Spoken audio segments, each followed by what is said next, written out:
Our inner cities are all by Democrat design, like Chicago, like Baltimore, and like Detroit.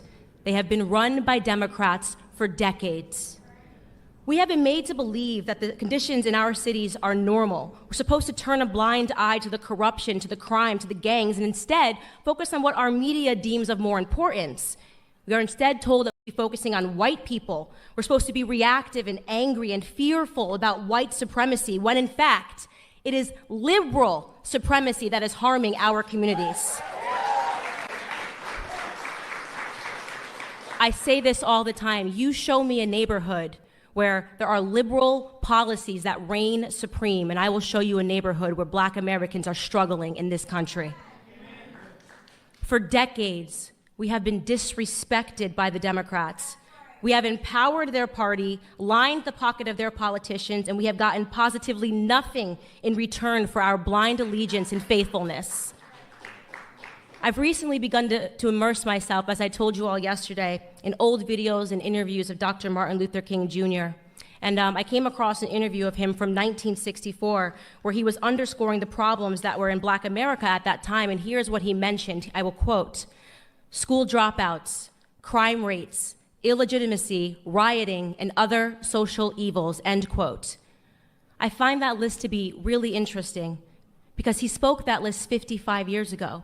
And yet today, across all of those categories, we not only have the exact same problems, but the problems have worsened. How is that possible? How is that possible in a society that has experienced so much social progress that we are seeing a decline in the Black community? The statistics of illegitimacy, crime rates, and illiteracy have worsened since the time of segregation and Jim Crow. In that same interview, Dr. King said something that I thought was timeless.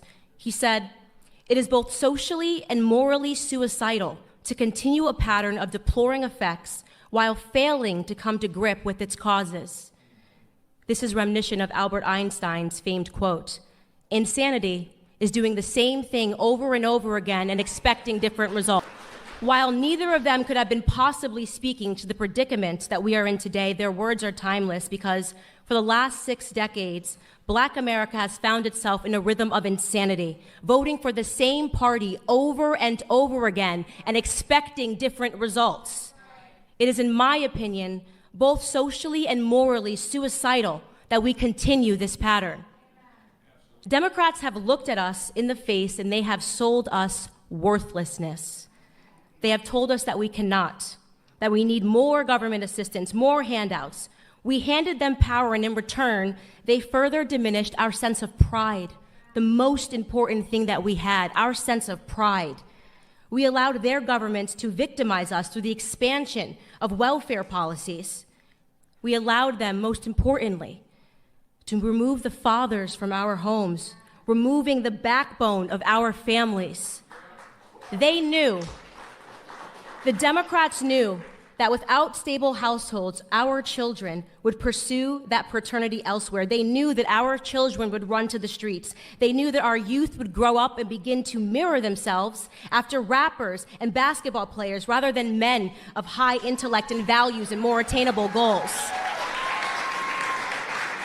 Media took away the Jeffersons, they took away the Winslows, they took away the Huxtables, and they gave us love and hip hop. They knew exactly what they were doing. They were resetting our goals. But what they didn't know, what they could have never predicted, was that we might wake up to it one day.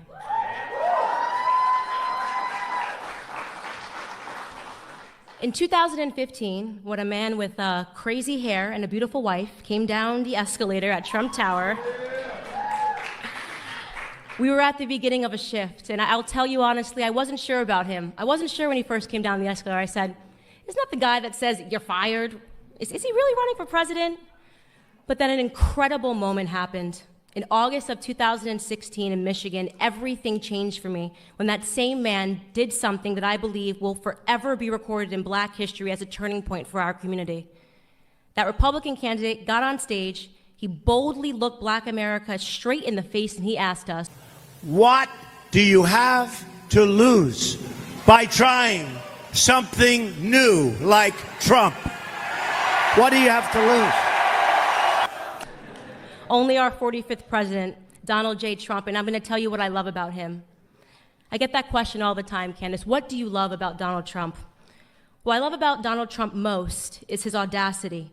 The audacity that it took to stand up and look Black America in the eye.